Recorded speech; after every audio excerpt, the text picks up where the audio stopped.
So, my dad passed away in 2015. We weren't talking, and it took a month for his family to track me down. Before I ever knew he was gone, I started hearing from him in heaven. It consumed me. How is communication with the other side even possible? I left my corporate gig, studied with spiritual teachers on every coast, and worked with my angels to figure out the answers. Today, my mission is teaching you how to raise your vibration, shift your thoughts, trust your intuition, develop your unique spiritual gifts, and connect with your loved ones and angels on the other side. Friends, when you have these tools, life really does become heaven on earth.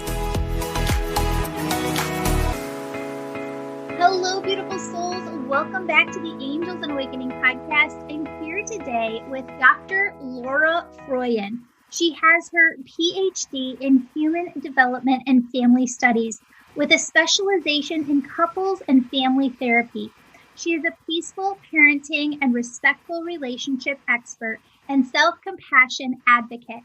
She's on a mission to help parents reclaim peace, joy, and connection by helping them find the root cause of their triggers and heal them once and for all so that they can finally trust their own intuition and parent and partner with confidence. She helps families all over the world reconnect to their purpose, each other, and themselves so that they can show up in their lives and relationships with open-hearted authenticity and balance. Dr. Froyen, thank you so much for being on the show. Welcome. Oh, thanks so much. And feel free to call me Laura. Okay. Yeah, don't worry. For sure. Oh, that's awesome. Okay, perfect. So, Laura, talk to us a little bit because we have been through so much over the last year when it comes to coronavirus and, family schedules being so different than they've ever been. You have 2 children yourself, almost 8, almost 6, I believe. And what has this been like for you guys? I think just like for everybody else, it's been a lot of hard things and a lot of noticing what really matters, a lot of unexpected blessings too, just kind of this whole thing, it's been a thing. It's been ups and downs and a lot of pain and a lot of beauty all in once. And, it's been a lot. Yes, 100%. So what have you found has been like the best strategies that you guys have used in your household over the last year to really come together and to parent consciously and show your kids, hey, here's what's going on. Be more mindful about bringing them into the loop maybe. Yeah. So, a year ago now when my family is right at the 1-year mark of when our schools closed, as we're recording this. And so a year ago, when we realized that things were going to be different and we didn't know how long they were going to be different for, we sat down as a family and discussed what we wanted out of this time. We had this unexpected time together where we were going to be spending a lot of time, way more time. And so we sat down and we discussed, what are our goals? What are our intentions? What do we want this time to feel like? And my husband and I had that discussion kind of separately, just the 2 of us as partners. And then we had that discussion as a family. And then we aligned our schedules, our rhythms, we let those things, those values, those intentions really guide how we showed up with ourselves. So, early on in the pandemic, it became clear that for my oldest, virtual schooling was not going to work for her. She has some sensory differences, some neuro differences, and it was not going to work for her. And so because our intentions were to spend more time as a family, to spend more time outside, to get closer, to have fun. And when virtual schooling became a big battle, we let those intentions guide our choices, and we pulled her from school and we unschooled for that time period. We worried way less about it, and we prioritized our mental health and our relationships. So I think getting really clear on intentions and core values and letting those drive you is a beautiful way to parent in any scenario, but in particular when things are stressful. So how did that work? Did you guys pull her and homeschool her, or how did that Yeah, so we were really lucky and had a teacher who saw the gifts in our child and trusted us and just was super flexible. So we went to the teacher, we asked for a meeting, we said, look, this isn't working. What can we do to make this work better for her? And so her teacher was 100% okay with us just taking pictures of whatever it was she happened to do and submitting that as her work and just following her lead. And then as we moved into the fall, we found a schooling scenario where she could go in person that we felt comfortable with. That's amazing. That's amazing. So when it comes to, our children, how can we help our children process and heal through this experience? Yeah. Oh, as parents, we want to save our kids from pain. Yeah. It is very natural to not want them to experience any hardship or hurt, right? It is so natural. And unfortunately, that's not the reality of life. They're humans. They experience the full range of human emotion, whether we want them to or not. And so when things are hard, the very best gift we can give them is our loving presence, holding space for them, and helping them learn how to navigate the ups and downs of life. Most of us, I don't know about you and your upbringing, but most of us got the impression that when things are hard, when we have big feelings, it's best to just kind of stuff them down and soldier through, move on, pretend that that's not happening.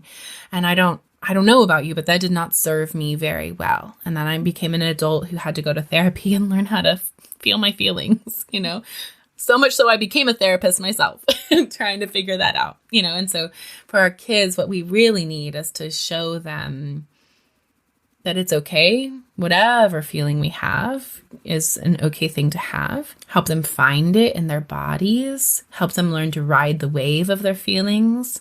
Help them learn that most feelings only last about 90 seconds. And if we can just hang on through the intensity, through that wave, then on the other side, it will kind of recede. And that feelings are not something to just struggle through or white knuckle through, but to ride, and then we're going to ride alongside them. And after we've given them full permission to feel what they're feeling, then we can help them with some coping skills, help them recognize when they feel better. And then, for a lot of kids, what this looks like, especially for young kids, this looks like play. Kids do this through play. So when this whole thing started, I got flooded with messages from people all over the world of their kids playing doctor with toys. It was very common. Like I got hundreds of photos of kids playing doctor with toys. Play is the natural way that kids process what's going on in their world. And so finding opportunities to drop into the present moment with your kids in their play, creating space in your schedule so that they have uninterrupted time for immersive play, and then play objects that are open-ended and allow them the opportunity to process. But then just sitting with them and holding space in their play, not trying to change their play or make their play anything that you want it to be, but just sitting there with them. Play is the most beautiful place for kids to process. Oftentimes they don't have the words for what they're thinking and feeling. They can't articulate it because they don't have the vocabulary or the sophisticated kind of emotional intelligence that we have, but they can play it. Totally. Interesting. So a couple different things here. What you were saying before is so spot on about, and I was actually writing this morning for a book that I'm writing. And, we were taught to not trust your feelings, to not trust your body when it's full enough from food, to kind of suppress all of this feeling and emotion, to just go with the flow and not make waves. And that's so hard, especially for this podcast audience, because they are so empathic themselves. And really all of that upbringing taught us to not be our empathic selves, which I think is where I'm seeing a big overview picture. All of these clients that I work with, all these families, they're trying to bridge, what worked for them in their upbringing, but shift this piece that didn't work to raise kids who are empathic, to be their full, true, authentic selves, because that's really what it comes down to, right? Like when you're suppressing your feelings and emotions, you're also suppressing your joys in life because you don't know you don't know what you can trust and what you can't trust within yourself. Yeah, it's a spectrum, right? So the human emotion is a spectrum, and if we lessen the negatives, we shorten the entire spectrum. We limit ourselves. Yeah, absolutely. Yeah. So we're trying to do this. The problem is, I think that we just don't have there's no Bible, right? There's no direction on how to do this. And I think what comes in some of the times, because your oldest kiddo is about 8 and mine's turning 10 here in a couple weeks. And I feel like she's just grown like 5 years within the last one and become such like a little teenager through all of this. And it's like, how much freedom do you give them? And where are the new boundaries? Because that's what I see all parents right now, like really struggling to try and determine. You know what I mean? Yeah, I do. I mean, I think like one of the big things that as an empath myself, I learned that I couldn't trust myself. I couldn't trust my intuition, that what I was feeling was wrong, just shove it all down, to stop, to not be my full self, because the world couldn't handle my full self. I don't know about your audience, but that's the message I got as a kid. And that's the last thing we want for our kids, right? We want our kids to learn how to listen to themselves, listen to their intuition. And so to do that, we've got to trust them and be open to conversations. And so, even with my almost 6-year-old, we still have mutual collaborative discussions where we state like, this is our expectation, or this is our idea, this is our feeling about it, this is our concern. What is your perspective? What is your concern? Tell me what's going on for you, and let's figure out how we can come up with a plan or a solution that feels good for both of us. So not a compromise where everybody's each person gives up something, but a true collaboration, a meeting of the minds. Like, we're a team together. We're in this together. I don't want to force you to do anything you don't want to do. And I also have concerns and things I have to do as your parent. So let's work together to figure this out. So talk to me about this, what looks like, because right now my daughter had 2 separate families. She's had like best friends, 2 different girls since she was in kindergarten. Both families moved during coronavirus. And so even though we haven't moved, it kind of feels like we have in a way, because she's having to make all new friends. And we find that at night, she goes to school during the day. She's in half days right now. That's what her school is doing. She comes home, there's about 2-3 hours of work that she has to do at home. And then she's pooped. She just needs like a break. Yeah. She needs to relax. So we let her have that time. But we find that after dinner, she doesn't want to spend time as a family. She wants to jump on FaceTime with her friends who are living in these other states and connect with them. And so my husband and I are really struggling with, how much time do you give her to do that? And everybody says the iPad, it's so bad, but yet it's like the phone, right? I mean, this is just like you and I being on the phone when we were younger, talking to our friends on the phone. It's a different device. I'm feeling this where she's starting to like pull away into her own world, and you're starting to get a dose of like what that's going to be like as a parent. Mm-hmm. And how much time do you allow them to spend in their room? Let me ask you a question. What is your fear here? Oh, my fear is that there's like a level of depression within her because she's not getting as much physical interaction with us as parents, with, friends, as she normally would. Mm-hmm. So you're worried that she's not getting the interactions that she needs to be healthy. Yes. Yeah. What's true right now with your daughter? What's true? I do think like she's getting the social interaction of talking to people on FaceTime. And I do think that that's good for her. Yeah. I do think that we're starting to make some friendships, and that's amazing. Mm-hmm. And when she does spend time with us, she's very loving. So that's nice. Is it a worry that she's choosing to spend time with her friends over choosing to spend time with you? Like, are you telling yourself a story about what that might mean?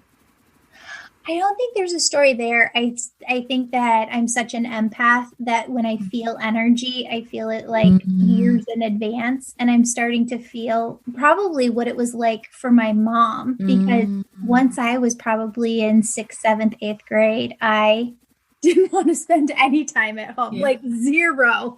I was always at a friend's house, and I was prepared to like have that when she goes off to college at 18, but I did not think about the fact that that's how I was when I was that age, and that she's going to want to buy the cute earlier than 18. Yeah. So yeah, Okay. it feels like lonely because the family unit is like shifting a little bit because we only have one, there's not another kiddo at home to take care of when she doesn't need us. It's just. Yeah, there's an identity shift happening here. Yeah. You're transitioning. She's transitioning to a new developmental stage, and your role as her mom is shifting too. And whenever those transitions happen, we have an identity shift. What does it mean to be a mom to a 10-year-old who's starting to seek peer interactions more than family interactions? Yeah. I see your eyes going. I know. You get to decide. That's up to you. You get to choose what that means. You get to choose how, what it means to be your daughter's mom as she navigates this. You get to choose all of those things. There's no one right way to be.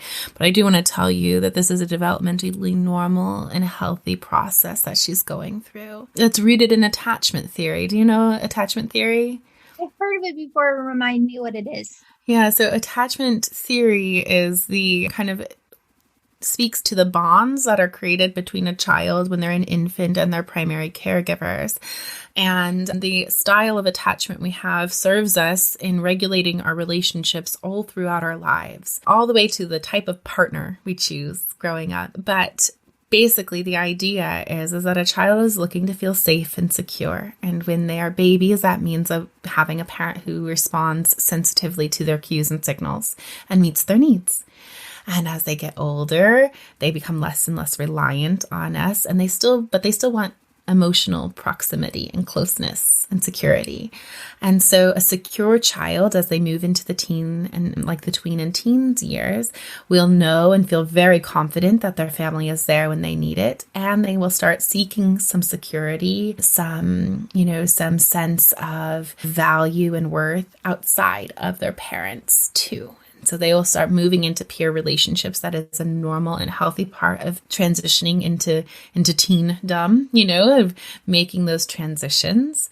It's very normal to start seeking out those peer interactions and having your peer group start becoming a source of a sense of security too. And so then navigating that well, a kid can't go out into the world with confidence if they don't know their parents are always right there. They've got the safety net to fall back on.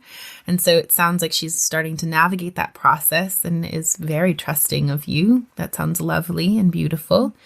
And so, but when a child starts making that transition, it's quite natural for a parent to not be ready for it and to start, and to start thinking like, what does this mean? Oh no, my baby is growing. I want to pull her back in. She's got to stay with me. And that anxiety is not hers to manage. It's ours to manage, right? It's not theirs. That's ours. And we can do that. We can help them launch, this long launch. She's going to have a longer launch than some, like I didn't start seeking that from my parents until I was like 16, and I was late. I was like happy to like go to the movies with my parents and hang out with them instead of my friends, like way later than some other people where it's all different. There's a huge range of normal, but the process is generally the same. And yeah, I don't know if that's helpful. I hope so. For sure. No. And it totally makes me feel for my mom. Like my voice is cracking today. It totally makes me feel for my mom because, you know, as you go through this as a mother yourself and you reflect on who you were at this age, it makes you see things from a different perspective and have so much more like grace, I guess, and respect for how your parents handled things. Yeah, absolutely. And you know what's beautiful about a parent-child relationship? It doesn't end. Yeah. Right. And so there's opportunity here too for you to go back to your mom Yeah. and like ask, how was that for you? How did you navigate it when you sensed me pulling away? Like that pull, what did it do for you? Like, you know, there's lots of opportunities for deepening understanding and connection all through the lifespan. Yeah. You never stop being a daughter. For sure. For sure. Let me ask you this too, because I think the other thing that I'm concerned about and worried about as a parent is I watched as I grew up, and perhaps these are constructs that I built within my own mind, but I watched how kids who had no choice but to sink or swim, right? Like made things happen for themselves. Like I grew up in a family where I remember being at Sam's Club, I think when I was like in 3rd or 4th grade and looking at that huge trampoline, like hanging from the top that they would entice you with, like be hanging from the rafters. I'd be like, can we get one of these? And they were like, yeah, go work for it. You know, like, pay for it yourself. And so I would, you know, like I didn't have any filter within me that said I couldn't, I would just figure it out. And so I'm worried about, because she's been the only child, and that's not the way that I grew up either, her being spoiled or having too much and not feeling like she has to work for things. Okay. So what lesson, like, what do you think the trampoline, like, what do you think you got out of that scenario? What, like this, because it seems like there's something positive that you took from it. Yeah. Like just a really strong work ethic of Work me. ethic. But I had this determination, right? Or like this drive within me since I was younger. And so I've been trying to implement this into my daughter. Yeah. And she wants to get a phone next year. Like next Christmas is the age, like where kids at her school, and I have to apologize to the audience. I don't know why my voice is like cracking today, so I'm so sorry. You sound lovely to me. Aw, thank you. So she's coming up on the age where the kids are going to start to get a phone. And I told her, you're going to want a nice phone. And I said, if you want me to buy you a $30 flip phone, I'll happily pay for that. But if you're going to want a nicer phone, here's what it costs, and you're going to have to pay for it. And I said, you can do different chores around the house. You can be working all this year to pay for this phone. And I talked to her the other day and I'm like, Elle, 3 months have gone by and you haven't done any work, to save up money for this phone. And she goes, yeah, but I still have how many more months to save up? And I'm like, that's not how it works. Okay. So let me ask you something. Okay. So you this experience with the trampoline, you really felt like it taught you work ethic, and you're proud of your work ethic. You really like that about yourself. Yeah. Yes. And you want your child to have that too. You want her to have a strong work ethic. Yes. Yeah. Do you think the way you learned to have a work ethic is the only way to learn how to have a good, strong work ethic? Apparently I do a little bit, but not really. Yeah, I guess really. My subconscious is coming in there. Absolutely, right? So this is part of conscious parenting, is becoming aware of our unconscious or our subconscious narratives, and are they actually true? Yes. And are they actually true of my kid? So this is the other thing. This worked for you. Right. And for other kids, it may not. Yeah. So like, just as an example, I was a shy kid, a nervous kid. And there was this one time in a store, I wanted to buy something. I had money. I had these cute little things that I really wanted to buy. And my mom said, okay, great. Go on up and buy it for yourself. And I was like, no, I'm too scared. I'm too nervous. I don't want to go up to the cash register and do it. And she was like, well, if you want them bad enough, you'll do it. And it was really hard for me. My best friend was with me. She helped me do it, but it was really hard. That was a sink or swim moment. That sink or swim moment did not work for me at all. It did not make me brave. It did not make me think I could do hard things. It made me think like my mom's not on my side. And when something's hard, she's not going to help me. But that's just a difference, right? And so with like a similar scenario came up with my oldest daughter, who's very like me. I had the same words of my mom fell out of my mouth. If you want to pet that dog badly enough, you'll go ask the owner if you can pet the dog. And I saw the same expression on her face that was a perfect representation of how I felt in that moment when my mom said that. And in that moment, my unconscious conditioning fell out of my mouth. And I consciously said to her, I don't know why I just said that. Of course, I'll go and help you. Now, my other daughter is not like that in the least. And if she said, I really want to go pet this dog, but I'm nervous, all I would have to say to her is to say like, I hear you're nervous, but I bet you can do it. And she'd be like, yep, I can. And she'd go off and do it. Like different kids need different things. And so the question becomes then with this scenario, what does your daughter need to develop a good work ethic? Right. So how do you figure that out? Yeah. So, there's lots of questions then to ask yourself and to ask her. What would motivate you to do this? And the other question though, too, is so you said she's 10. Yep. Is a good work ethic something that a 10-year-old has to start developing right now?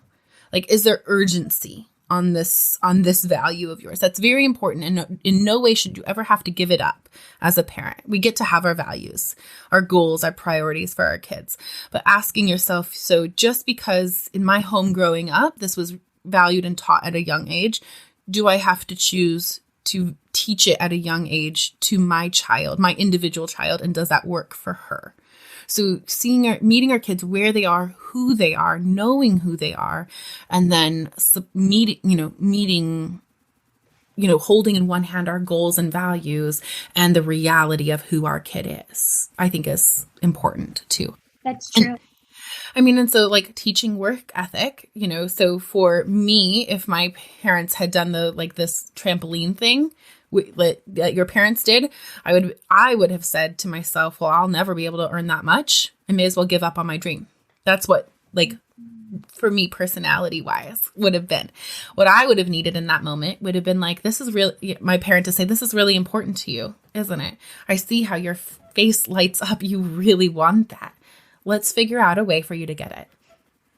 And we would have set up, I would have needed somebody to help me with a structure, with a schedule. I was super disorganized and couldn't stick to things. I had a little bit of undiagnosed ADHD. I would have needed way more support than it sounds like you needed. And that probably would have helped me build a work ethic, Yeah. But it would have looked differently than how you needed help and support in building that work ethic. Yeah, 100%. That's amazing. Oh, I love that. Okay, I'm taking down all these notes. Good. Yes. So talk to us, Laura, about, what you're seeing with the clients that you're working with, because I think that one of the things that's such a blessing when you work with so many different people is you get to see, wow, 50% of people that I'm working with are struggling with this, or 75% of people that I'm working with are struggling with this. What kind of parallels are you seeing among your clients that they're struggling with at this time? Yeah. So I have a lot of folks who have kids who are like 10 and under, and a lot of, as schools are opening up, a lot of kids are quite anxious to return to school and quite reluctant. So I'm seeing some school reluctance coming up where kids are saying like that, or school refusal where they're saying, I don't want to go to school. So that's coming up. And then in the parents, I'm seeing a lot of just uncertainty about how to navigate this kind of the world opening up. There's a lot of the people that I work with are learning how to set healthy boundaries with their parents, for themselves, to keep themselves well. Empaths have to be really good with boundaries, right? Like super good with boundaries, and it's very hard. And so a lot of people who I work with have been relying very heavily on this kind of like this external force of the pandemic to help them set boundaries. And so now as people get their vaccines and the world is opening up, they're having to kind of almost relearn how to hold healthy boundaries for themselves. So those are the kind of the two things that I feel like I'm seeing right now. Okay, let's go into that a little bit. How do you work with, school refusal? Yeah. So I don't know where you are in the world. I just realized that. Oh, I'm in Illinois. Illinois. Okay. So you'll get this analogy. So anybody who drives in the snow and ice knows that when you are driving and you hit an icy patch, what are you supposed to do? I actually don't know. Oh, okay. The instinct is to correct, so if you are driving and you start skidding to the right, the instinct is to pull the steering wheel to the left or slam on the brakes. And both of those things can increase the possibility that you're going to get into a car accident. They make the car like kind of freak out. You overcorrect and then you start fishtailing across the ice. It's super dangerous. So what you're supposed to do when you hit an icy patch is to gradually decelerate and go in, like turn into the curve. So if you start curving to the right, you're supposed to just gently like move the steering wheel into the right. That will decrease your velocity and kind of the strength of the turn. And then you'll be able to gently correct back into going straight. So just easing. So when a kid is saying, I'm not going to school, that's you hitting the patch of ice. And it is our instinct to be like, oh, yes, you are. Yes, you are going to school, right? And that's the overcorrecting, right? It's our instinct to just pull against it, to meet that resistance with our own resistance. But in that moment, what our kids need is just like what we are supposed to do with the ice. They need us to lean into it. They need us to get curious with them. They need us to say like, yeah, you're not feeling school today. What's up? And just sit with them, hold that space for them of like, yeah, school is hard. It's different. Whatever it is that they say, like hold space for it without trying to convince them that they want to go to school. School is inevitable. They're going to school. It's going to happen, but we can just give them a little space, a little bit of time just to go turn into the skid just a little bit with them. Go with them. Yeah. I wish we could stay home. I miss all of our time at home together too. We had all those days together and now our days seem really short. Now it's like we're up in the morning, it's rushed, you're off to school, and then we get home and we have very little time together and you miss just long stretches of time together. That makes sense. Yeah. Or you're at school and you remember how it used to be and now you can't sit close to each other. You don't get to go to the lunchroom anymore. You've got your mask on all the time. It's claustrophobic. You get thirsty. Your lips are dry. It's hard. Yeah. Just go like holding so much space for all those feelings. And usually after they feel heard and understood, most of the time in my experience, kids are like, okay. They put their socks and shoes on and out the door they go. And they're fine. Like, yeah. It's like that saying where they talk about, when you're scared of feeling your emotions, they stick with you for life. But if you actually feel the emotion, it releases a lot of times within 2 minutes. Exactly. Yeah. Right. Exactly. And so like, that's the thing that we in resisting our kids' feelings, we make them last longer. And so if we want, but the key point though is that you cannot go into this inauthentic, right? You can't go into this like saying like, I'm just going to validate their feelings because Dr. Laura said I should validate their feelings and then they'll want to go to school. So I'm validating their feelings to get them to want to go to school. Kids, especially empathic kids, they can sense that a mile away. They know. They know. They know. And so you can't go into it with like this underlying sense of I'm doing this to control or manipulate my kid and get them to do what I want. You have to go into it from a place of like, I'm meeting my child where they are. They've got something going on and I'm going to just get curious and understand. And that's my only goal right now is to meet them in the present moment and help them through this hard thing that's going on for them. Yeah. Amazing. Okay. Parenting uncertainty right now. Talk about this. I think like just the same thing that helped us get through this moment in time when we were like all of a sudden the shutdown happened. We were quarantined. We were all asked to stay home. We were all asked to do something we have never in the history of the world done before, right? This has never happened before. We need to offer ourselves that same amount of grace that we offered ourselves back then. We need to get clear on what are our intentions and our goals, what are our core values, what are our priorities as we open up, as we move back into the world. What is it that we want to go in there knowing, want our kids to know about this time? How do we want this time to feel for our kids? And then let that lead and guide us. Because I don't know about you, but there are things about my life that I never want to be the same again. Like I never, yeah. Like there were times where like I got, before this, I got so caught up in the day-to-day, the going through the motions, and my time at home with my family has really highlighted that for me. And I never want to go back to that. There were also times where we were way overscheduled, where like now looking back on it, I can see that my kids were stressed. They were rushed. There was very little space in some of our days for them to just play. I never want to go back to that again. Like, no, like if, dance studios and gymnastic studios and all of those things opened up again and were possibilities again, swimming lessons, I would think very long and hard before I added those things back in. Not because I don't think, they're good things for kids. And of course I would consult with my kids, like one daughter is very, very, still continues to be very, very sad about not being in dance. That's absolutely an activity I would happily reincorporate. Would we need to have dance, gymnastics, swimming lessons, and violin lessons? No, I don't know that we would need to have all of those things, So just being more intentional with it. This is a great time to be super intentional. I don't know.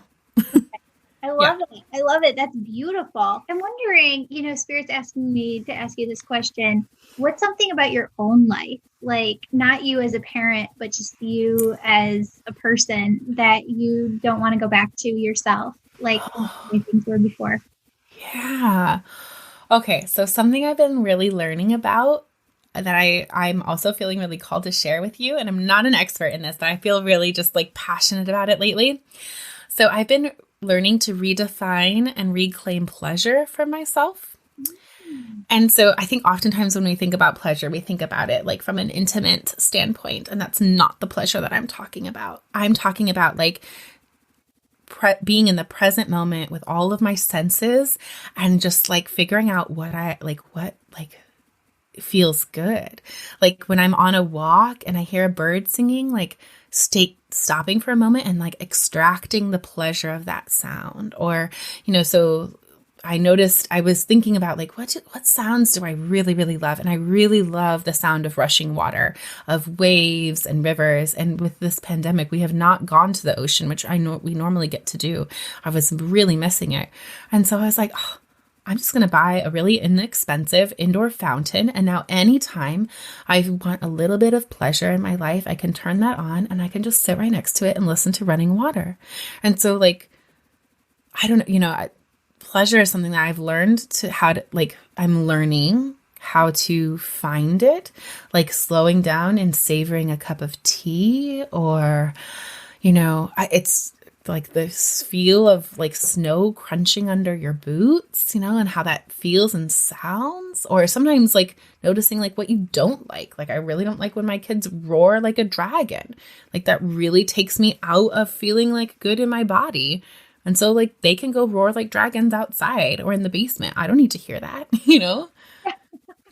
That's awesome. It's so wild because I've been writing this book over the last 3 months, and I didn't realize that when you write a book, like you get all of the words out, yes, but then you go back and you reread it and you reread it and you reread it and you edit it like about 15 times to make sure like it's just perfectly polished for everybody.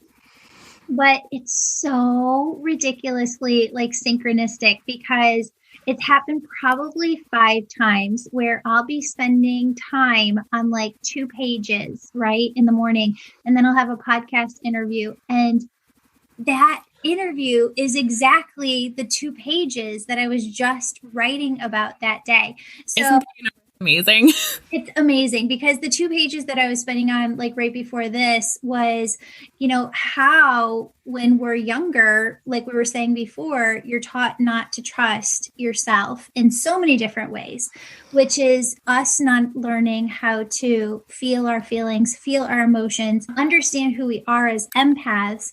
But even more than that, it's that we don't understand our joys, and you say pleasures and I say joys, but we mean the same exact things. And when you don't feel your own joys, you're not in your own energy. And I was saying, so much of this book is just channeled, right? Just like spirit, because I some of these things come out like as I'm typing and I'm like, I never even would have thought that, and spirit had me write, your joys are the greatest expression of your soul's true energy in this lifetime.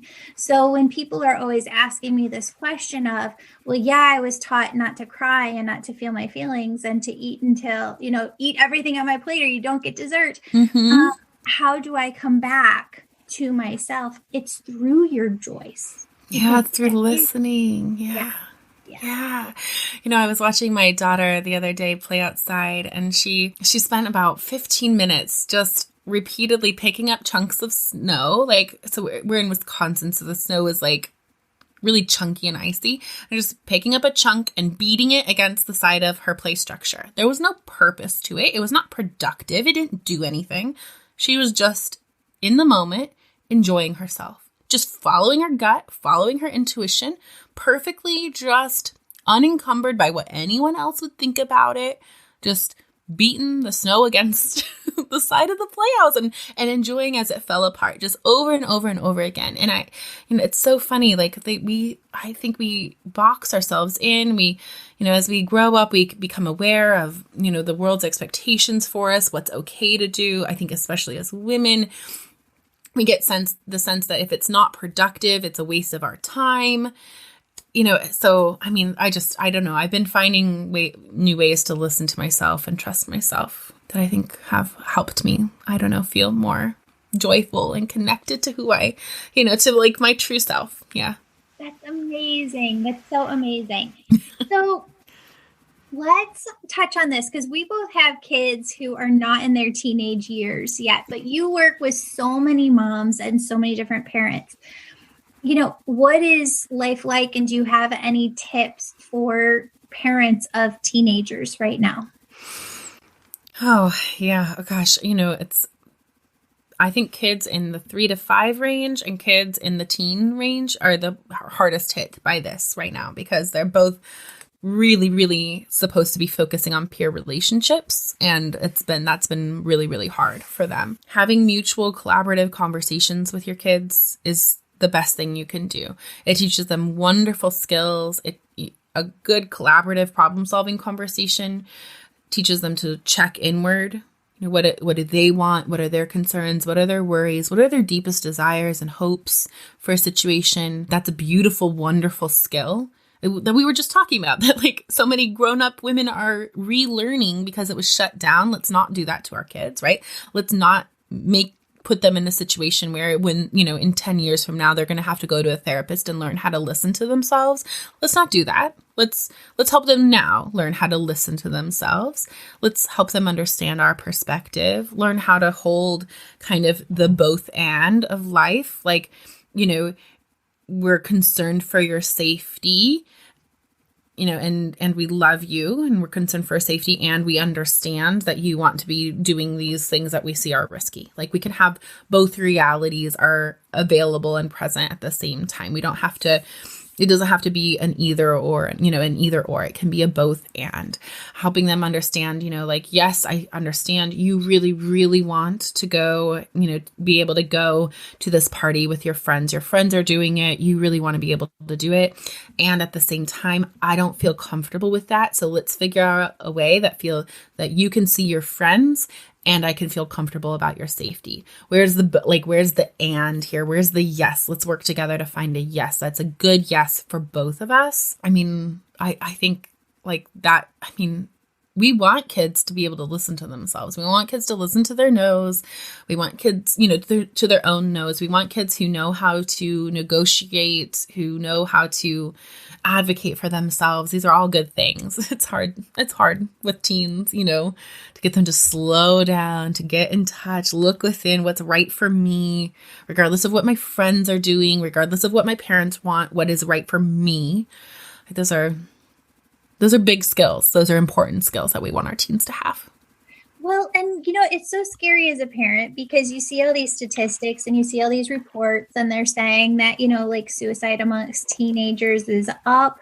And that's really scary because it feels like, what do you do? Like how do you keep a pulse on your child? Because we know as adults that your emotional state goes up and down daily, but they don't know how to navigate that yet. They don't. I mean, ultimately, like for those of you who are listening who have younger kids, that starts now. That starts right from the very beginning, helping them understand, like we were talking about, that emotions are like waves. And if you just ride them out, they will lessen with time, and that your parent is here to support you. When they make mistakes, how can I cultivate a home where when they've made a mistake, they can run towards me instead of away from me, with the little things, when it's a broken toy versus, a party where there's drinking, we want them to trust us with the little stuff so that they'll trust us with the big stuff. But even with the older kids, oh gosh, so much it is our kind of the idea that we have in our heads as parents to teens, that we are supposed to give them our knowledge, tell them what is the right thing to do, kind of, give them information, when in reality, we'd probably be far better served to say way less and listen way more to them, to just get curious with them. What's hard for you right now? When they give us something, sit with them for a moment and say, yeah, thanks for telling me that. Is there anything else? Like another good question that you can be asking a teen if they come to you with something, or they kind of sometimes teens give this kind of like soft lob. They kind of just like, toss something out to see what's going to happen with the parents. Like, like they might say something like, Jessica was mean to me, or Jessica and Amy got together today and I wasn't, and you didn't let me. They got together and you said I couldn't go because they weren't going to wear masks, whatever it was. They might just kind of toss something out there.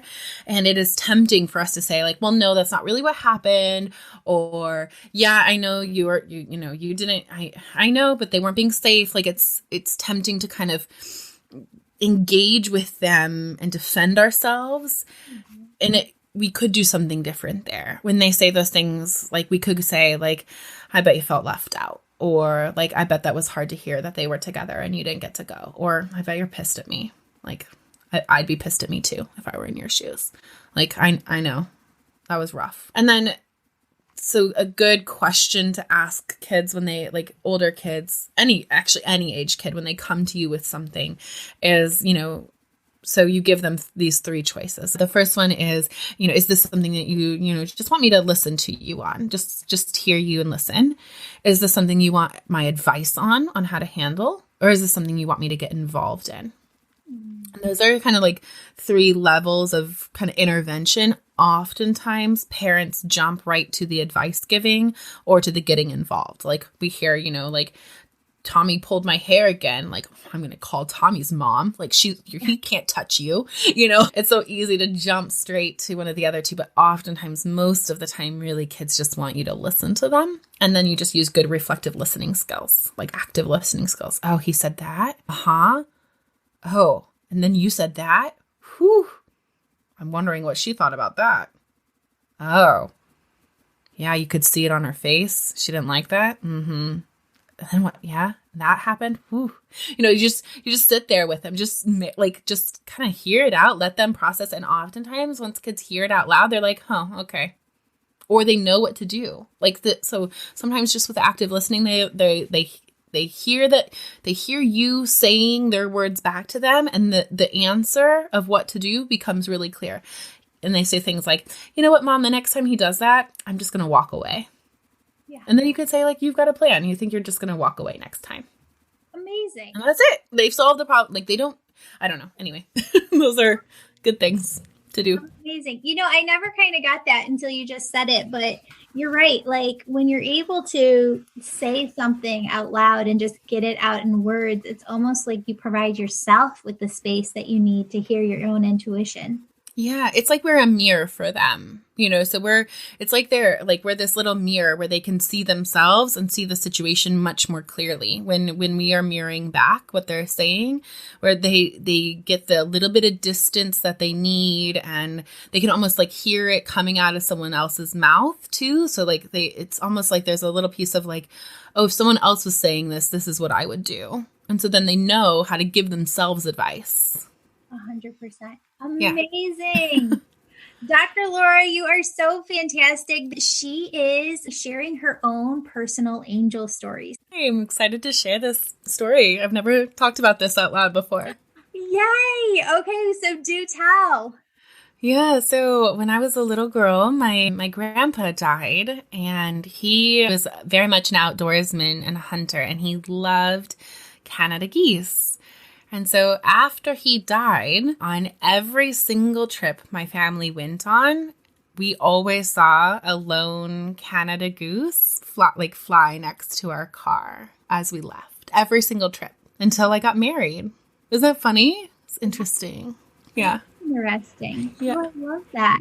Yeah. So, I mean, that was something that always my family talked about it, and we always gave voice to who that was Grandpa, and that he was looking out for us, sending us good wishes. And so I don't know, I always felt very protected by that. Oh, that's amazing. I love that. What a beautiful angel story. Yeah. This was so much fun. Oh, yay. Tell everybody where they can find you. Yeah. So I have my own podcast called The Balanced Parent that we have conversations like this all the time. So if this was your jam, please come hang out. We also do, on The Balanced Parent, we talk about marital relationships, and we talk about a lot of inner work. So love to have you hang out there. And I'm also really hanging out a lot on Instagram these days. So that's the best place to come and get some behind the scenes footage and kind of extra training and content that I put out. Laura Froyen, PhD on Instagram. Yeah. Awesome. We will put all of that in the show notes below. Thank you so much for your time. Absolutely. Thanks for having me. Beautiful souls, I'm so excited to announce that my book on angels and how they're working miracles in your life will be available on Amazon fall of 2021. If you're listening on or after fall of 2021, check it out. Friends, if you'd like to work with me each week, my angel membership program is perfect for you. You can join at any time, and you get access to past courses. In 2021, I'll be teaching you about a new topic each month. We started the year in February with a course on oneness and raising your vibration. March is angel communication, how to hear your angels. April is trusting your intuition. May is knowing your soul's purpose. June is working with Archangel Raphael to learn self-energy healing techniques and Chakras 101. July is rewriting the stories you've been holding on to. August is all about rewiring your mind to move past blocks. September is energetically working through ancestral trauma. October is working with your inner child and Archangel Michael. November is a guide to being an empath. Then we're rounding out the year with a course in December that helps you connect with your loved ones on the other side to help you deepen your personal connection with them. And in January 2022, we'll be back with a whole new course on manifestation and co-creation. You get all of this live group access to me, 2 new pre-recorded Reiki healings, and advance notice to book a session with me when you're an angel member. Sign up for the Angel membership anytime. If you're listening in 2022, please know that we're planning to add new content each month. For details and to sign up, view the show notes below. Friends, the only thing that's not included in the Angel membership right now is the Angel Reiki School, where you learn to develop your unique spiritual gifts. Whereas the Angel membership is about your awakening journey and your personal spiritual growth. The Angel Reiki School, on the other hand, certifies you as an Angel Reiki Master Teacher and teaches you the art of energy healing and bringing through messages for your clients. Friends, if you're feeling called to the Angel Reiki School, it's because the souls you're here to help on earth, well, their omnipresent piece of them, their higher selves on the other side, that's what's behind you, pushing you, fueling you to become who you're meant to be. Because when you do, they know your work will shift the trajectory of their life here. That's what I mean when I say you have big, big purpose in this lifetime. A new class of the Angel Reiki School starts on the 1st of each month. Speaking of the Angel Reiki School, we're going to need about 800 volunteers this year. We select volunteers from people who've written a 5-star positive review and emailed us a copy. That way, we have a way of contacting you for your free volunteer session.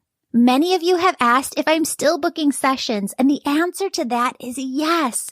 I love, love, love my sessions with you. We have a new system where we send out an email once a month with a link to my calendar for you to book online. It's really easy. All you have to do is sign up to be on my email list on my website, theangelmedium.com. I've been spending a ton of time going live with you on Instagram, TikTok, and Facebook, and I'm having a blast with it. Join me over on social and our newly launched YouTube channel for tons of new content, teaching videos, and actual video footage of these podcast episodes.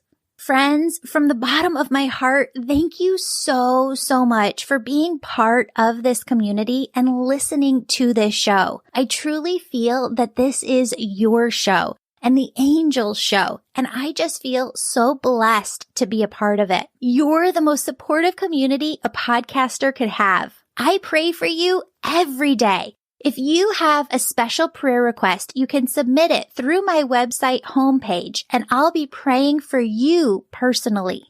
Now for the oneness meditation, which is the last 5 minutes of every episode.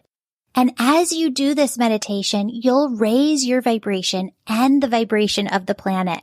Friends, what I want you to do is to just get into a relaxed position. If you are driving, operating machinery, need to concentrate, then this meditation is not for you. But anyone who is able to focus their attention on it, please join me.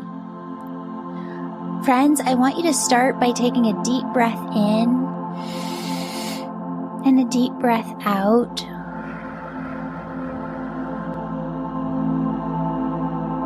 And I want you to imagine that your socks, your shoes are off, and that your bare feet are able to connect with the soil of the earth.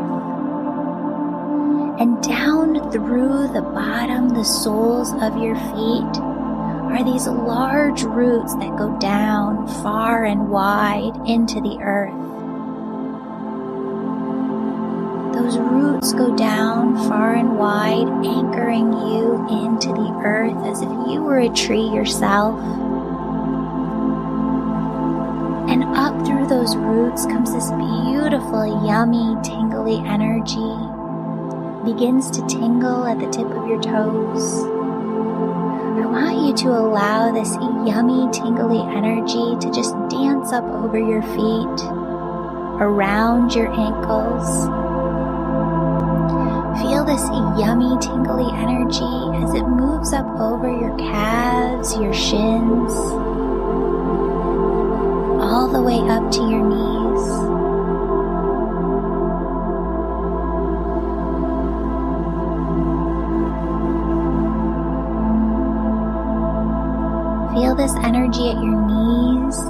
And allow it to move up the thighs, the hamstrings, all the way up to the sides of the hips.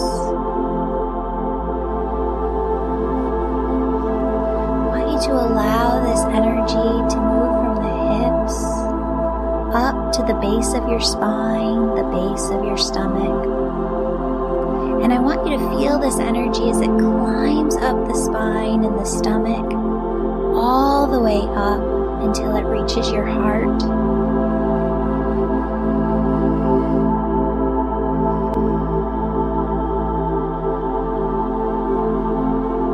As you feel this yummy, tingly, sparkly energy surrounding the outside of your heart, filling the inside of your heart, notice how your entire body comes into a gentle state of ease. Allow this energy to move up into the shoulders, into the neck. Feel it as it fills your entire head, front to back, side to side, top to bottom. And then feel this energy as it moves through the hair follicles on the top of your head, so that you feel this yummy tingliness 2 inches to 10 feet or higher above the top of your head. Friends, you might feel like there's a string above your head lifting you up towards the sky. You might feel an airy floatiness. You might feel an expansive spaciousness. What I want you to do from here is imagine that there is this large opening at the crown of your head.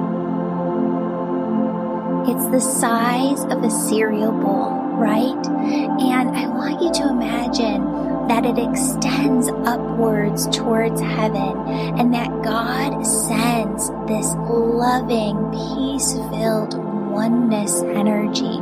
It's love, it's joy, it's peace, it's bliss, it's ease, it's grace. And God just sends this energy through the crown of your head. It moves through your head, down through your neck, down through your shoulders, and it starts to pool. This God energy starts to pool around your heart, within your heart. And I just want you to feel that for a moment. And I want you to just tap in and notice. I want you to notice that your heart, your physical heart, is one with your body.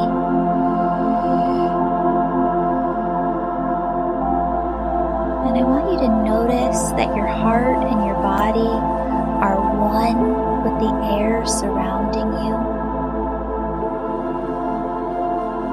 And I want you to notice that your heart, your body, the air surrounding you are one with all life here on earth. All plants, all people, all animals, all life on earth. And now notice how your heart, body, air surrounding you, all life here on earth are connected to everything, everywhere. Friends, did you notice how your body got more expansive, your energy got more expansive, and you could feel out into your auric field, you could feel out into the energy of the world, into the energy of everything, everywhere.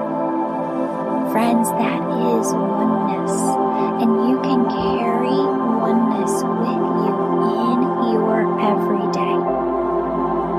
I don't want you to stop here. I don't want you to open up your eyes. I want you to continue this meditation and to see that surrounding you are angels. You have guardian angels around you.